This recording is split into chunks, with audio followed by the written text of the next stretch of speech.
மிகச்சிறப்பான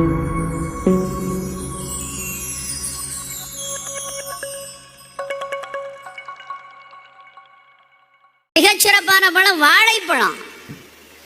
என்னைக்கு கவுண்டமணி செந்திலாம் அடிச்சுக்கிட்டானுங்களோ அன்னையிலேருந்து வாழைப்பழத்து மேலே மரியாதையே போயிடுச்சு.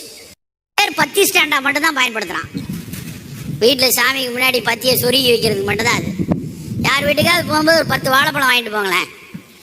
வந்துட்டாயா ஒரு ஆப்பிள் ஆரஞ்செல்லாம் வாங்கிட்டு வர தெரியல, வாழைப்பழத்தை வாங்கிட்டு வந்துட்டான்னு இழக்காரமாக பேசுகிறாங்க.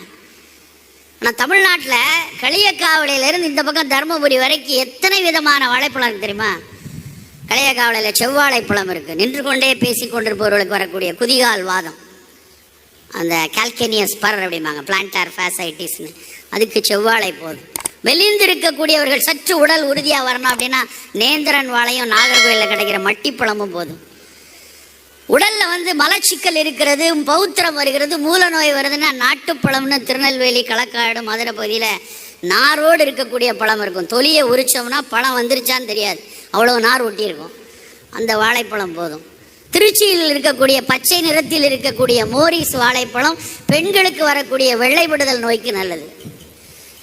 ஈரோடில் இருக்கக்கூடிய தேன்கனி வாழை, தருமபுரியில் இருக்கக்கூடிய ஏலக்கி, திண்டுக்கல்ல இருக்கக்கூடிய சிறுமலைப்பழம், ஒரு வாழைப்பழத்துக்கும் ஒரு மருத்துவ குணம் இருக்கு.